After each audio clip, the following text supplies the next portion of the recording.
All right, in lesson 10.3, I really just cover the most basic parts of areas of regular polygons. So these are any regular shapes that have 5 or more sides. Because we've covered how to find the area of shapes with 3 sides, triangles.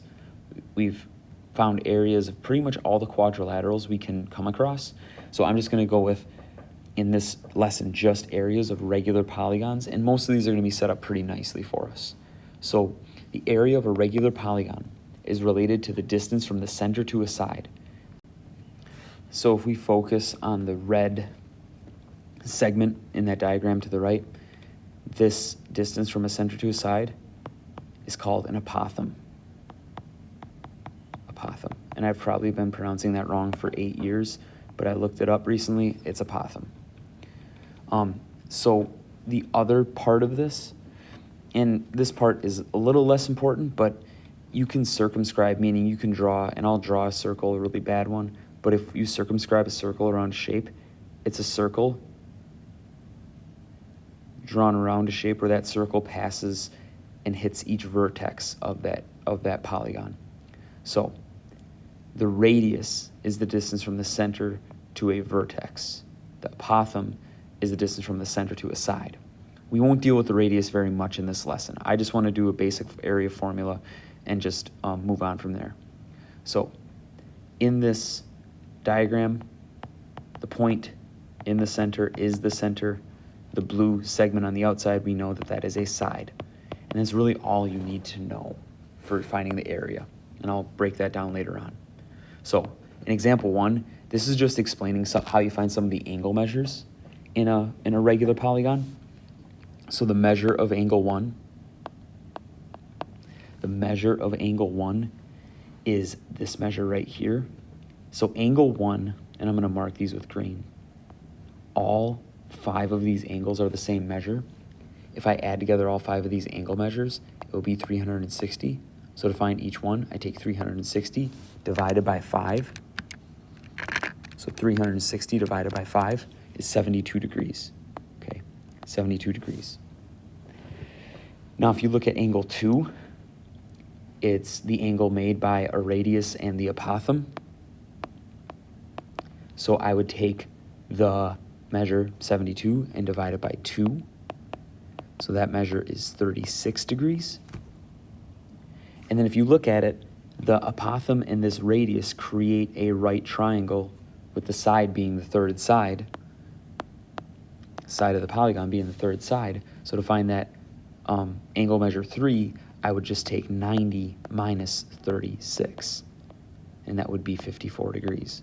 So if I were diving deeper into using special right triangles and using trigonometry to find apothems and radiuses and sides, we would spend more time on this. But really, I just want to cover the basic concept of how you find the area of a regular polygon and what you need. Now, this formula, it tells you that the area of a regular polygon is half the product of the apothem and the perimeter. Okay, so you do 1/2 times the apothem. And basically, if you think of each side length, it's the side length times the number of sides. And I like explaining this a little bit different way, more intuitive way, meaning a way that you can apply based on triangles. So in example 2, if we look at this regular polygon, we know that this is a pentagon, all right? It has 5 sides. It has an apothem of 8 centimeters. It has 11.6 centimeter sides. So I'm going to label this side on the bottom 11.6 cm. Now, what I'm going to do is I'm going to create a triangle like this. And we know the apothem is perpendicular to that side.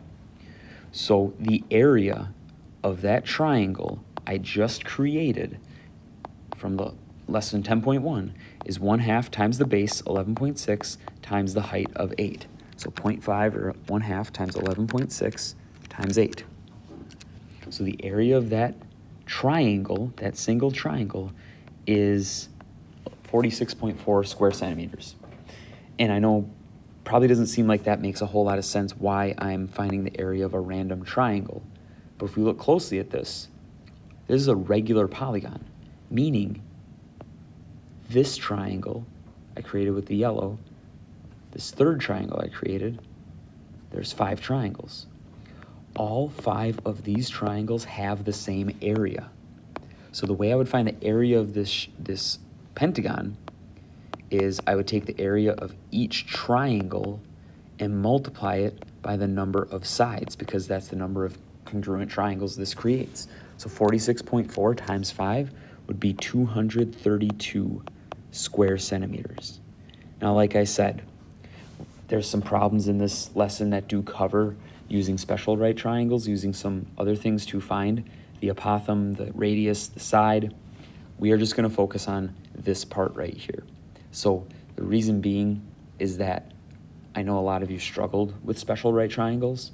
Now, when I get to the quiz on this, my quiz will be on area, not on how well you remember special right triangles. So, moving to the back, all I've got left is a couple guided practice problems. So I would still like you to do numbers 1 and 2, because number 1's a good review on how to find angles. Number 2 is just applying what we did in the second example. So take a few seconds to pause the video, try both of these examples, and then when you're ready, move on to some practice and a checkpoint to just gauge your understanding of this lesson before you move on.